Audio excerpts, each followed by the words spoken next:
Gold, trusted gold buyers. మీరు తాకట్టు పెట్టిన బంగారాన్ని విడిపించి ఈ రోజు ఉన్న మార్కెట్ ధరకు కొనబడను.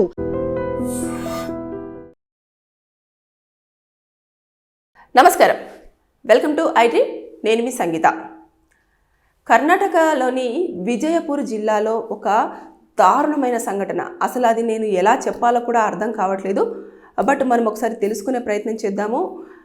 డుండేష్ అనే ఒక వ్యక్తికి 3 ఆడపిల్లలు పుట్టారు. ఇక నాలుగో ఎవరైతే సంతానం ఉందో ఖచ్చితంగా కొడుకే పుట్టాలి అని చెప్పేసి ఆయన నిర్ణయించుకున్నాడు. మళ్ళీ తన భార్య కూడా ప్రెగ్నెంట్ అయ్యింది. అయిన తర్వాత ఎలాగైనా సరే నాకు కంపల్సరిగా ఈసారి వారసుడు రావాల్సిందే అని చెప్పేసి ఆయన చాలా స్ట్రాంగ్గా డిసైడ్ అయిపోయాడు. 3 ఆడపిల్లలు పుట్టారు కదా, ఇక ఆడపిల్లల విషయంలో ఇంకొక ఆడపిల్ల పుడితే మాత్రం ఖచ్చితంగా పరిస్థితి వేరేలాగా ఉంటుంది. నేను అందరి ముందర కూడా తలెత్తుకోలేను, అసలు నాకు ఇంటికి వారసులు లేదు, నా కుటుంబం అంతా ఇక్కడితోటే ఆగిపోవాల్సిన పరిస్థితి వస్తుంది అని చెప్పేసి ఆయన మెంటల్గా చాలా డిస్టర్బ్ అయ్యాడు.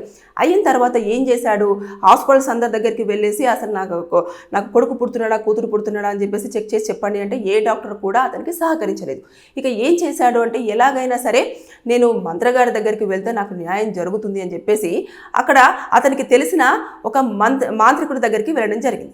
వెళ్ళి అతను ఏం చెప్పాడు అని అంటే, నాకు ఈసారి కొడుకు పుడుతున్నాడా లేదా, నాకు కొడుకు పుడితే బాగుంటుంది, మళ్ళీ కూతురు అయితే మాత్రం పరిస్థితి బాగోదు అని చెప్పేసి చెప్పడంతో అతను మొత్తం చూసిన తర్వాత, మీ యొక్క భార్య ఒంట్లో దయ్యం ఉన్నది, ఆ దయ్యం పోవాలి లేదంటే నీకు కొడుకు పుట్టాలి అని అంటే ఖచ్చితంగా నువ్వేం చేయాలంటే మీ యొక్క భార్య తలపైన నడి నెత్తి మీద ఉన్న ఏదైతే వెంట్రుకలు ఉంటాయో వీటిని కూడా రక్తం కనిపించేలాగా తీసేయాలి, కట్ చేయాలి అని చెప్పేసి చెప్పడం జరిగింది. జరిగిన తర్వాత అతను చెప్పింది నిజమా అబద్ధమా అనేది గ్రహించకుండా ఈ డుండేష్ ఏం చేశాడు అంటే భార్య దగ్గరికి వెళ్ళేసి ఆవిడను చాలా వరకు హింసించేసి నెత్తిమి పట్టి లాగడము ఇలాంటివన్నీ చేస్తుంటే ఎందుకు ఇలా చేస్తున్నావు అని చెప్పేసి వారిద్దరి మధ్యలో కూడా చాలా వరకు ఘర్షణ జరిగిన తర్వాత ఆవిడ కొంచెము చాలా నీరసం అయిపోయిన తర్వాత ఇమీడియట్గా ఒక బ్లేడ్ తీసుకొచ్చేసి గట్టిగా అతనికి బలం ఉన్నంతగా ఈ పైన ఉన్న హెయిర్ అంతా కూడా లాగేసి బ్లేడ్ తోటి కూడా రక్తం వచ్చేలాగా కనిపించేసి దాన్ని తీసుకెళ్ళేసి మాంత్రికుడికి ఇవ్వడం జరిగింది. ఇచ్చిన తర్వాత ఇమీడియట్గా పిల్లలు భయాందోళనకు అయ్యారు. దాంతోపాటు ఈ అమ్మాయి కూడా చాలా వరకు భయపడి భయాందోళనకు గురైపోయి ఏం చేసింది, ఇమ్మీడియట్గా పోలీస్ స్టేషన్కి వెళ్ళేసి నా భర్త ప్రవర్తన ఇలా జరిగింది, కొడుకు కావాలని నన్ను వేధిస్తూ ఉన్నాడు, అంతేకాకుండా ఇక్కడ నా తలపైన ఉన్న జుట్టు మొత్తం కత్తిరించడం జరిగింది అని చెప్పేసి అన్నారు. చుట్టుపక్కల ఉన్న వాళ్ళందరూ కూడా ఆవిడకు సహాయం చేయడం జరిగింది. ఇమ్మీడియట్గా పోలీసులు కేసు ఫైల్ చేసేసుకొని దర్యాప్తు స్టార్ట్ చేశారు. చేసిన తర్వాత ఇప్పుడు ఈ కేసులో మనం చూసుకుంటే ఎలా ఉంటుంది అని అంటే, ఎప్పుడైతే ఈ పర్సన్ డాక్టర్స్ దగ్గరికి వెళ్ళినప్పుడు జెండర్ అనేది వారు ఎవరు కూడా రివీల్ చేయడంతో మాంత్రికుడిని అప్రోచ్ అయ్యాడు. ఆ మాంత్రికుడు నిజంగానే మాంత్రికుడా కాదని చాలా వీడియోస్లలో చెప్పారు. ఇదంతా కూడా ఫేక్. అంటే మనం 21వ సెంచరీలో ఉన్నప్పటికీ కూడా మన టెక్నాలజీ పెరిగిపోతున్న సందర్భంలో కూడా ఇలాంటి మంత్రగాళ్లను అదేవిధంగా కొంతమంది దీన్ని ఇప్పటికీ నమ్ముకుంటూనే ఉన్నారు. నిజంగానే వారికి అన్ని విద్యలు వచ్చి ఉండుంటే వారు ఇక్కడ ఉండరు అని చెప్పేసి నేను పలుసార్లు చెప్పడం జరుగుతుంది. ఇంకా కొన్నిసార్లు కూడా చాలామంది మోసపోయిన వాళ్ళు కూడా బయటకు వచ్చేసి చెప్పడం చేస్తూ ఉన్నారు. ఇలా మేము డబ్బులు కట్టాము, మాకు పూజలు చేస్తానన్నారు, మోసపోయారు అని చెప్తున్నప్పటికీ కూడా ఇలాంటివి కొన్ని ప్రదేశాలలో ఇప్పటికీ జరుగుతూనే ఉన్నాయి. దానివల్ల కుటుంబంలో చాలా వరకు కలహాలు ఏర్పడి కొంతమంది ప్రాణాలు తీస్తున్నారు, ప్రాణాలు తీసుకుంటున్నారు. కాబట్టి ఇలాంటివి చోటు చేసుకుంటున్న సందర్భంలో ఇప్పుడు మనం ఇందులో చూస్తుంటే మాత్రం ఎవరైతే పర్సన్ భర్త ఉన్నాడో అతనికి ఖచ్చితంగా కూడా పనిష్మెంట్ ఉంటుంది.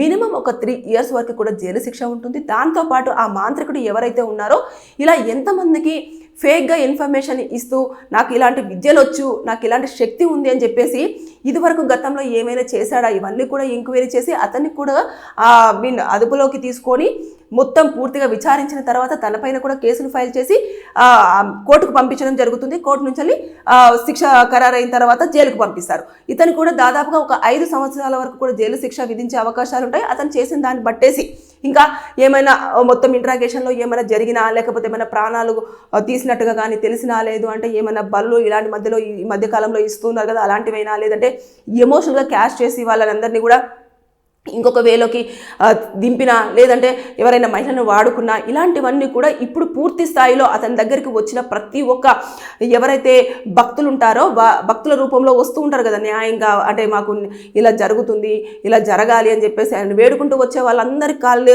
ఇప్పుడు మొత్తం తీస్తారు. తీసిన తర్వాత మీరు ఏ పూజ కోసం రావడం జరిగింది, ఆయన ఎన్ని డబ్బులు తీసుకున్నాడు, లేదంటే ఏమని చెప్పాడు, చెప్పినప్పుడు మీకు ఏమి జరిగింది, ఇవన్నీ కూడా ఎవరైతే అతన్ని వెళ్ళి కలిశారో ఆ మాంత్రికుడిని అందరినీ కూడా ఎంక్వైరీ చేస్తారు. ఈ కేసులో చాలా వరకు స్టేట్మెంట్స్ కలెక్ట్ చేస్తారు అన్నట్టు. చేసిన తర్వాత అప్పుడు నిజంగానే ఎలాంటి పరిస్థితులు చోటు చేసుకున్నాయి, ఏం జరిగింది అనేది పూర్తి స్థాయిలో వచ్చిన తర్వాత వారికి శిక్ష అనేది ఖరారు చేయడం జరుగుతుంది. మనం పైన ఇప్పుడు జరిగిన దాన్ని బేస్ చేసుకొని చెప్పింది మాత్రం అతనికి ఒక 3 సంవత్సరాలు, ఇతనికి ఒక 5 సంవత్సరాల వరకు జైలు శిక్ష విధిస్తారు. కానీ మొత్తం ఒకవేళ ఇంట్రాగేషన్లో పూర్తి స్థాయిలో అంటే షార్ట్ షీట్ ఫైల్ చేసేదానికంటే ముందు ఇంట్రాగేషన్ అంతా జరుగుతుంది కదా, దాని టైంలో కనుక ఈ యొక్క భక్తుల దగ్గర నుంచి ఎవరైతే వచ్చారో వారందరూ ఈయన దగ్గర నుంచి ఏమేమి తీసుకున్నారు, లేకపోతే ఏం సూచించడం జరిగింది, ఏమైనా డబ్బులు తీసుకున్నారు, ఇవన్నీ ఎంక్వైరీ చేసేస్తే అతను ఎవరికైనా ప్రమాదం వాటిల్లలాగా చేయడం కానివ్వండి, లేదు అంటే నష్టం చేయడం కానివ్వండి, లేదంటే ప్రాణాలు హరించడం కానివ్వండి, లేదు అంటే అమ్మాయిల విషయంలో అబ్యూజ్గా బిహేవ్ చేయడం కానివ్వండి, ఇలాంటివి ఏమైనా కనుక ఇంట్రాగేషన్లో తెలిస్తే ఆ మాంత్రికుడి మీద ఇంకా ఎక్కువ కేసులు ఫైల్ అయ్యి అతను ఎక్కువగా పనిష్మెంట్ తీసుకునే అవకాశాలు ఉంటాయి. ఇక్కడ భర్త విషయంలోకి వస్తే ఈ మధ్యకాలంలో అమ్మాయిలైనా అబ్బాయిలైనా ఎవరైనా సరే ఖచ్చితంగా చదువు విషయంలో కానివ్వండి, ఉద్యోగం విషయంలో కానివ్వండి, కెరియర్ విషయంలో కానివ్వండి, వారికంటూ ఒక క్లారిటీతో ప్లస్ తర్వాత నెక్స్ట్ అన్ని రకాలుగా పెద్ద తేడా ఏమి ఉండట్లేదు. అబ్బాయిలు అమ్మాయిలు అన్న తేడా ఏమీ లేకుండా ప్రతి దాంట్లో కూడా పోటీగా పరిగెడుతూ పోటీగా ప్రతి దాంట్లో పార్టిసిపేట్ చేస్తున్నప్పటికీ ఇప్పటికీ కూడా ఇంకా ఇలాంటివి కొన్ని చిన్న ఏదైతే ఉంటుందో చిన్న చిన్న గ్రామాలు కానివ్వండి, ఊర్లు కానివ్వండి, అలాంటి ప్రాంతాలలో ఇప్పటికీ ఇలాంటివి వారసుల కోసం కుటుంబాలను విచ్ఛిన్నం చేస్తున్న సందర్భాలు ఇప్పటికీ చోటు చేసుకుంటూనే ఉన్నాయి. ఇక్కడ మాంత్రికుడి దగ్గరికి వెళ్ళేసి అతను జుట్టు లాగేసి రక్తం కనిపించేలాగా చెయ్యాలి నడినెత్తి మీద, అప్పుడే కొడుకు పుడతాడు అని చెప్పడంతో అక్కడి వరకు ఆగిపోయాడు. కానీ ఒకవేళ మీ భార్య ఒంట్లో దయ్యం ఉంది, ఖచ్చితంగా ఇలా చేస్తేనే ఆవిడ ప్రాణాలు నిలబడతాయి, లేదు అనుకుంటే ఆవిడ ప్రాణాలు తీస్తేనే నీకు కొడుకు పుడతాడు, నువ్వు 2వ మ్యారేజ్ చేసుకోవాలి అంటే ఖచ్చితంగా అతను అదే వేలోకి వెళ్తాడు. ఎందుకంటే అతను మెంటల్గా ఇదై ఉన్నాడు కాబట్టి. అంటే ఇలాంటివన్నీ కూడా పక్కతోవ పట్టించే విధంగా ఉండడమే కాకుండా వారు చాలా డేంజర్లో ప్రాణాలను తీసుకోవడము, ప్రాణాలను తీసేలాగా నేను ముందు చెప్పినట్టుగా అలాంటివి చోటు చేసుకుంటాయి. కాబట్టి దయచేసి ఈ రోజుల్లో మాంత్రికులు, తాంత్రికులు, పూజలు, పునస్కారాలు ఇవన్నింటికంటే కూడా ఫస్ట్ ఆఫ్ ఆల్ జరుగుతున్న దాన్ని నమ్మండి. అంటే ఆల్రెడీ డిసైడ్ అయిపోయి ఉంటుంది. దానిని మనము జస్ట్ ఏదైతే రోల్ ఉంటుందో దాన్ని మనము యాక్ట్ చేయడానికి వచ్చినట్టుగానే బిహేవ్ చేయండి తప్పించి ప్రతిదీ మాకు అనుకున్నట్టుగానే అనుకూలంగానే కావాలి అంటే ఏది జరగదు. ఇప్పుడు ఖచ్చితంగా ఆడపిల్ల పుట్టాలా మగపిల్లాడు పుట్టాలా అనేది మొత్తం డిపెండ్స్ ఆన్ మేల్ మీదనే డిపెండ్ అయి ఉంటుంది. అది మొత్తం మర్చిపోతారు. ఈ అమ్మాయిదే తప్పు, లేకపోతే అమ్మాయి వాళ్ళ ఇంట్లో ఇంతమంది ఆడపిల్లలు ఉన్నారు, లేకపోతే ఇలా జరిగింది, వాళ్ళ అమ్మకు ఆడపిల్లలు పుట్టారు కాబట్టి నాకు ఆడపిల్లలు పుడుతున్నారంటే అసలు ఈ యొక్క అమ్మాయి పుట్టే విషయంలో అమ్మాయికి ఎలాంటి సంబంధం ఉండదు. మొత్తం అంతా కూడా అబ్బాయికే ఉంటుంది. అది మర్చిపోతారు. అది మర్చిపోయి మొత్తం ఇక్కడ వేసేసి ఇక్కడే టార్చర్ చూపించేసి ఇక్కడే ప్రాణాలు తీసేంతవరకు కూడా వెళ్తారు.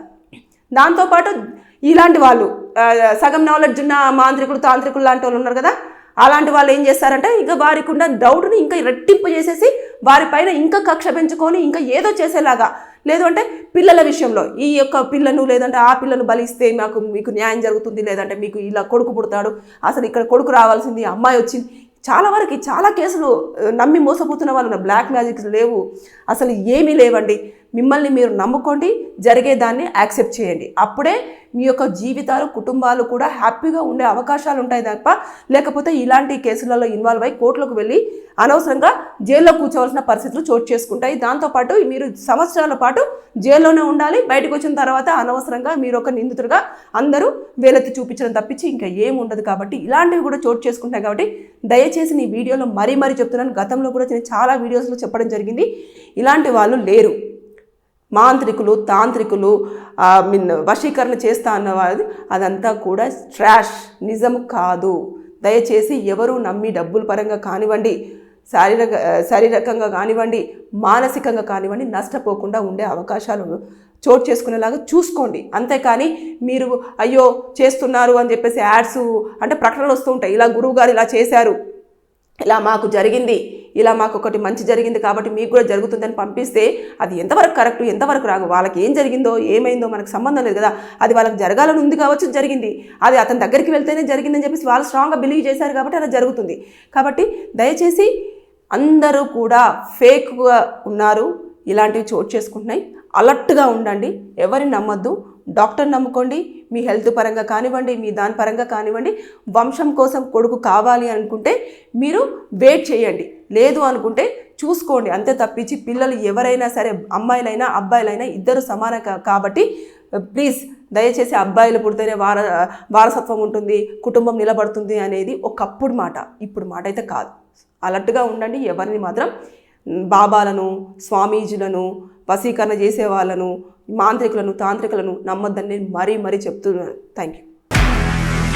నిజంగా ప్రస్తుతం ఉన్నటువంటి సమాజం దేనికి ప్రయారిటీ ఇస్తుంది? ఆర్థిక సంబంధాల చుట్టూ మాత్రమే తిరుగుతుంది. మళ్ళీ ఎన్నికలంగానే చాలా విరక్తి కలుగుతాను. మంచి అనిపిస్తుంది కదా, లేడీస్ కూడా ఛాలెంజింగ్ జాబ్స్ చేసినప్పుడు చాలా బాగుంటది. ట్రాఫిక్ అసిస్టెంట్స్ గా నియమించిన ట్రాన్స్జెండర్స్ అందరితో సాల్యూట్ చేయించుకుంటున్నారు. ఫుడ్ డెలివరీ ఇవ్వటానికి వెళ్ళినటువంటి డెలివరీ బాయ్ అనిల్ పై కళ్ళ ముందు